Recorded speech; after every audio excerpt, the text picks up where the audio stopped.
الحمدللہ رب العالمین والصلاة والسلام علی سید الانبیاء والمرسلین اما بعد فاعوذ باللہ من الشیطان الرجیم بسم اللہ الرحمن الرحیم۔ مفتی صاحب، صوفی کامران بھائی یہ پوچھ رہے ہیں آن لائن ٹریڈنگ کے بارے میں کچھ ارشاد فرما دیں۔ آن لائن ٹریڈنگ کی بہت ساری صورتیں ہیں، اس میں بعض صورتیں جائز بھی ہو سکتی ہیں اور اس میں کافی صورتیں ناجائز بھی ہیں۔ یہ ڈیپینڈ کرے گا کہ آن لائن جو ٹریڈنگ ہو رہی ہے وہ کس چیز کی ہو رہی ہے، تو پھر اس چیز کے اعتبار سے حکم بیان کیا جائے گا۔ تو اگر مطلقاً سوال پوچھا جائے کہ یہ جائز ہے یا ناجائز ہے، نہ تو اس کو مکمل طور پر ناجائز کہہ سکتے ہیں اور نہ ہی اس کو مکمل طور پر جائز کہہ سکتے ہیں۔ اچھا، اسلامی بہنیں پوچھ رہی ہیں کیا اسلامی بہنیں اپنی امی یا ابو کی قبروں پر جا سکتی ہیں؟ اسلامی بہنوں کو قبرستان جانے کی اجازت نہیں ہے۔ فقہا نے اسلامی بہنوں کو قبرستان جانے سے منع فرمایا ہے، تو اس لیے اسلامی بہنوں کو چاہیے کہ وہ اپنے گھر میں بیٹھ کر ایصال ثواب کریں،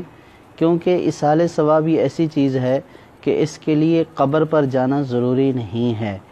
جن کو شریعت نے قبر پر جانے کا حکم دیا ہے، یعنی مرد حضرات، اور جن کا جانا باعث فضیلت بھی ہے اس اعتبار سے کہ قبرستان میں جانے سے اللہ تبارک و تعالیٰ کی یاد اور اپنی آخرت کی یاد آتی ہے، تو ان کو جانا چاہیے۔ باقی خواتین کو اپنے گھر میں بیٹھ کر اپنے والدین کے لیے ایصال ثواب کرنا چاہیے۔ تو انشاءاللہ کوئی کہیں پر بھی موجود ہو تو وہ ایصال ثواب کرے گا تو اللہ کی رحمت سے اس کا وہ ایصال ثواب اس کی میت تک پہنچ جائے گا۔ محمد بلال اتاریہ پوچھ رہے ہیں السلام علیکم، میں یہ پوچھنا چاہتا ہوں کہ انشورنس کروانا کیسا ہے؟ عمومی طور پر لوگ اپنے بچوں کا تعلیم یا شادی کے لیے انشورنس کروا لیتے ہیں، شرعی لحاظ سے اس کی اجازت ہے یا نہیں؟ وعلیکم السلام ورحمۃ اللہ وبرکاتہ۔ انشورنس کسی بھی طرح کی ہو، چاہے لائف انشورنس ہو یا ایجوکیشن پرپز کے لیے ہو یا شادی کے لیے ہو، تو کسی صورت میں بھی انشورنس کرانا جائز نہیں ہے، کیونکہ انشورنس میں سودی عنصر بھی موجود ہے، جوئے کا عنصر بھی موجود ہے، اس لیے ایسا کرنا ناجائز و حرام اور گناہ ہے۔ رضی ملک بھائی یہ پوچھ رہے ہیں کہ آج کل ہر گلی میں کافی جمپ وغیرہ بنائے جاتے ہیں، یہ کیسا ہے؟ کیا یہ مسافر کی راہ میں رکاوٹ تو نہیں؟ جمپ بنانے کا جو اصل مقصود ہوتا ہے، جمپ جو ہے یہ سپیڈ بریکر ہوتا ہے، یعنی سپیڈ کو توڑ دیتا ہے۔ تو اس کا مقصد یہ ہوتا ہے جو گلیوں میں بنایا جاتا ہے، تو چونکہ وہاں پہ چھوٹے بچوں، بزرگوں، خواتین کا آنا جانا ہوتا ہے، اور لوگ جو ہماری نیو جنریشن ہے وہ بالخصوص اس بات کا خیال نہیں رکھتی ہے اور اس بے تحاشا طریقے سے وہ گاڑیاں چلاتے ہیں کہ جس کی وجہ سے بہت سارے حادثات کا خطرہ ہوتا ہے۔ تو اس لیے لوگ گلیوں میں جمپ بنا دیتے ہیں تاکہ گاڑی کی سپیڈ ٹوٹ جائے اور بچوں کو، خواتین کو اور بزرگوں کو گزرنے میں مشکل نہ ہو۔ تو اگر اس لیے بنائے گئے ہیں تو اس میں بنانے میں شرعاً کوئی حرج نہیں ہے، یہ فائدے والی بات ہے۔ اور اگر اس کی کوئی دوسری مقصد ہے اور مقصد یہ نہیں ہے تو انما الاعمال بالنیات، اگر کسی کا مقصد جمپ بنانے سے یہ ہے کہ معاذ اللہ کسی کا ایکسیڈنٹ ہو جائے یا کسی کی گاڑی خراب ہو جائے، تو یہ پھر جس نے ایسا کیا ہے اس کی نیت کے اوپر ڈیپینڈ کرے گا۔ ورنہ عمومی طور پر جو جمپ بنائے جاتے ہیں بالخصوص گلیوں میں یا کسی بھی ایسی جگہ کے اوپر روڈ میں کہ جہاں پہ لوگوں کی عام طور پر گزرگاہ ہوتی ہے، تو اس سے مقصود لوگوں کو تکلیف سے بچانا ہوتا ہے، تو اس نیت سے بنانے میں کوئی حرج نہیں ہے اور اس کو رکاوٹ بھی نہیں بولیں گے۔ اسلامی بھائیاں پوچھ رہے ہیں داڑھی رکھنا فرض ہے کیا؟ داڑھی رکھنے کو شریعت نے واجب قرار دیا ہے، یعنی نہ رکھنا گناہ ہے۔ اب داڑھی جو ہے وہ ایک جو ہے وہ مشت رکھی جائے گی، ایک مٹھی بھر داڑھی رکھی جائے گی، اور اس سے کم کرانا بھی گناہ ہے اور بالکل داڑھی منڈوا دینا یہ بھی گناہ ہے۔ اسلامی بہنیں پوچھ رہی ہیں کیا کسی مرد کے لیے دونوں ہاتھوں میں انگوٹھی پہننا جائز ہے؟ مرد کے لیے انگوٹھی پہننا اور وہ بھی ایک انگوٹھی پہننا جائز ہے، دو انگوٹھیاں پہننا جائز نہیں ہے۔ ایک انگوٹھی بھی چاندی کی انگوٹھی ہے جس کی مقدار 4.5 ماشے سے کم ہو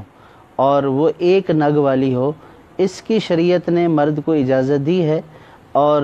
اس کے علاوہ ایک انگوٹھی اگر سونے کی ہے یا کسی دوسری دھات کی ہے وہ بھی پہننا جائز نہیں ہے۔ اسی طریقے سے دو انگوٹھیاں اگرچہ وہ چاندی کی ہوں، اگرچہ 4.5 ماشے سے کم کی ہوں، تو ایک وقت میں جو ہے وہ دو ہاتھوں میں یا ایک ہی ہاتھ میں دو انگوٹھیاں پہننا جائز نہیں ہے۔ اچھا، سعید احمد بھائی پوچھ رہے ہیں مرد کا لال کپڑے پہننا جائز ہے؟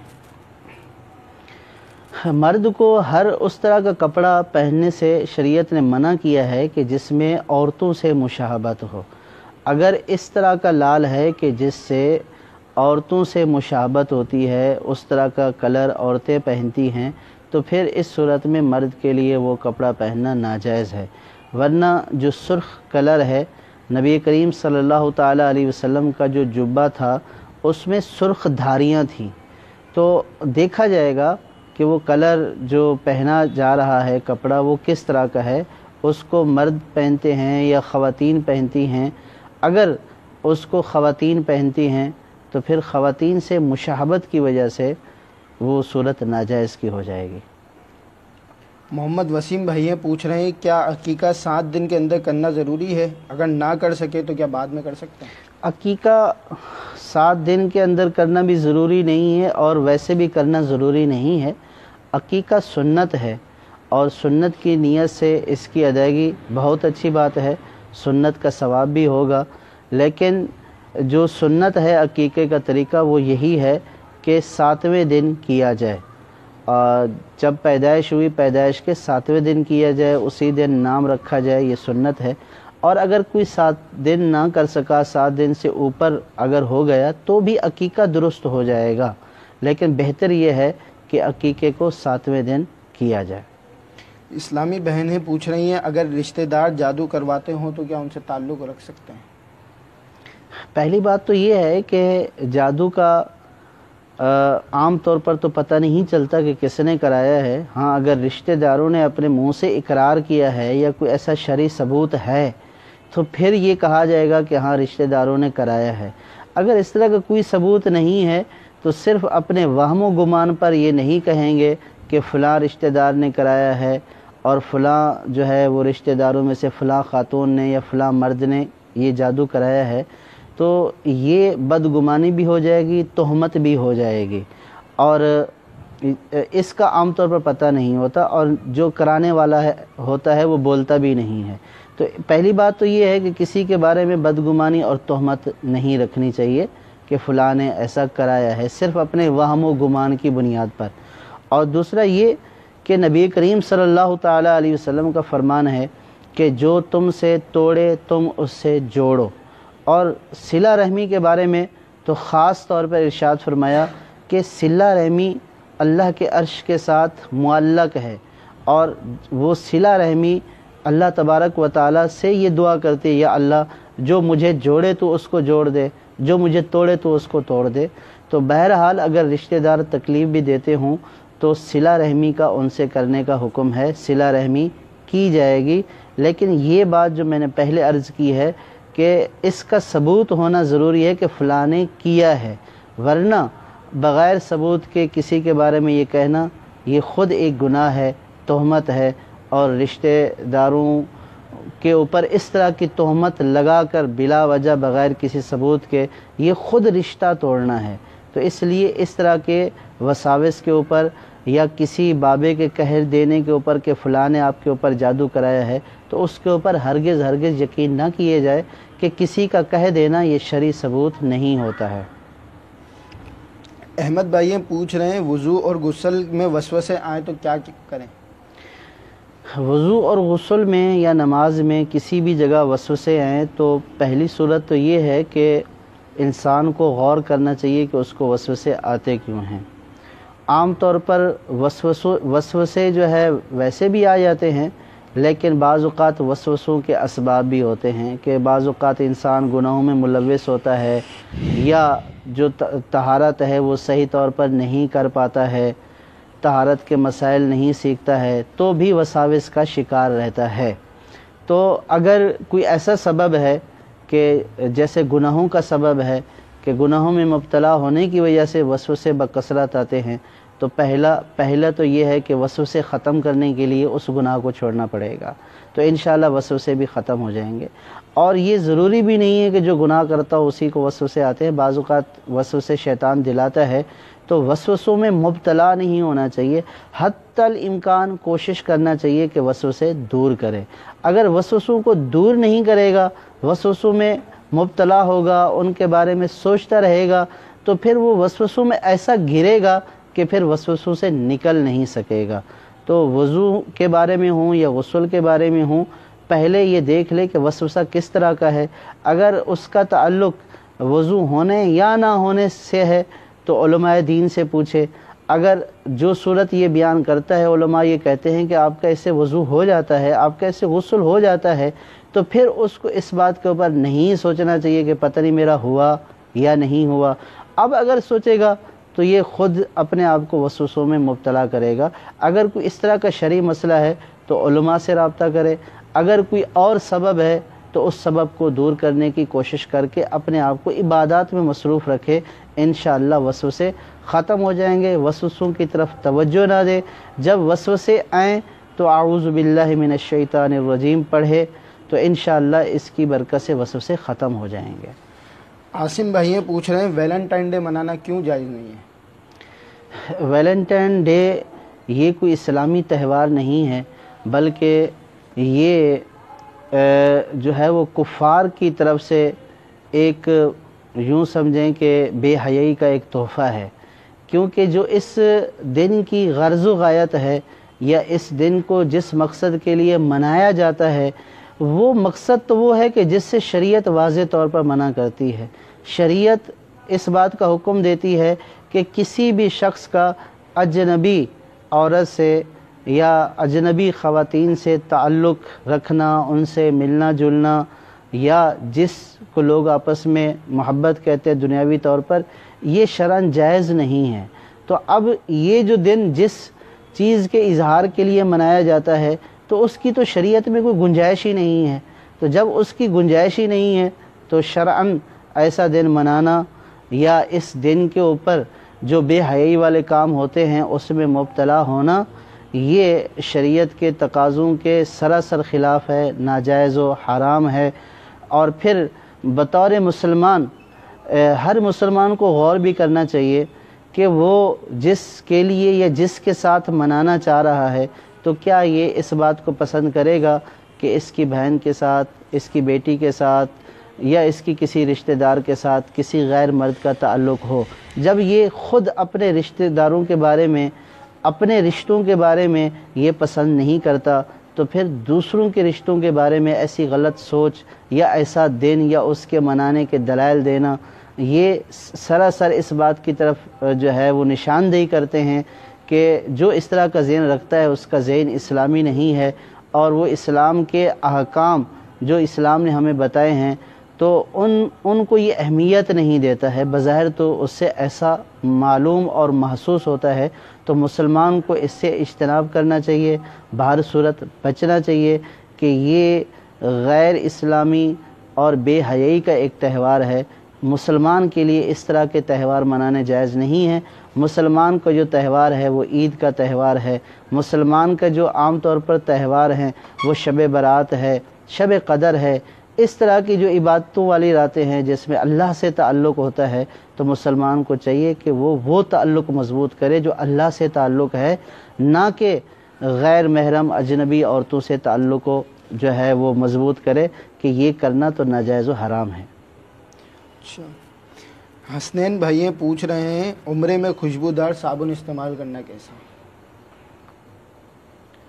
خوشبودار صابن دیکھیں، احرام کی حالت میں عمرے میں تو سے مراد اگر احرام کی حالت ہے تو احرام کی حالت میں اس سے بچے، اور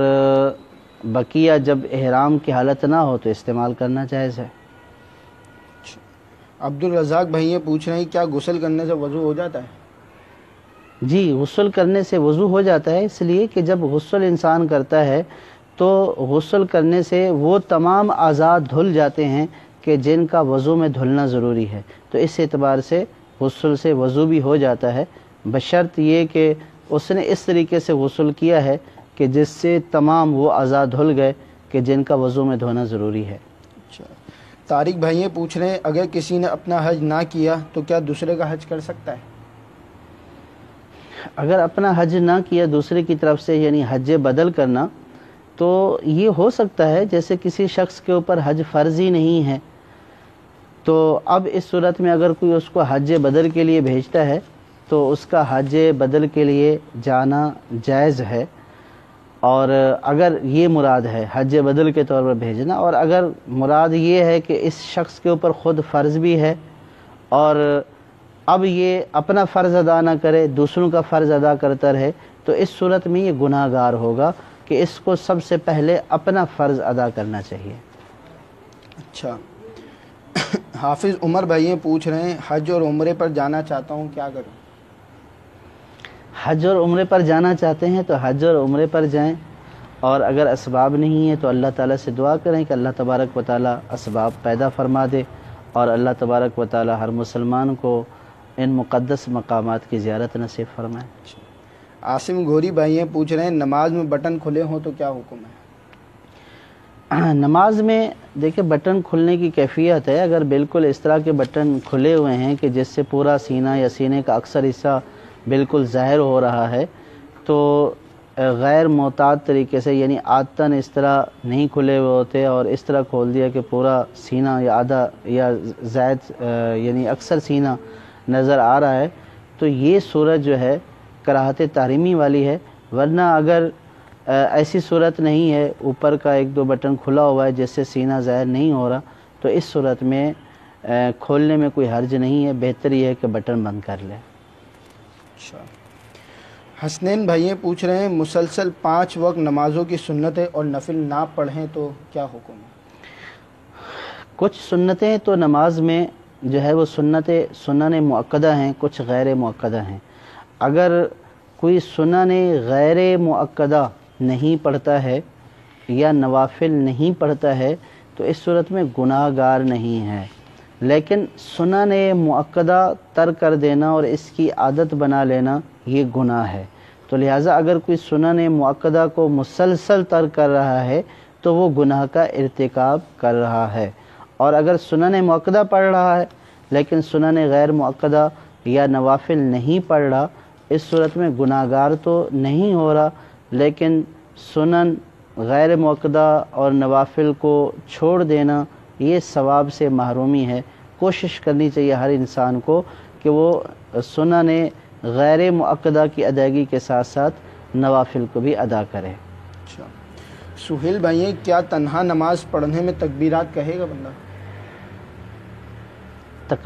تکبیرات سے مراد تکبیرات تحریمہ، تکبیر تحریمہ کہنا تو واجب ہی ہے،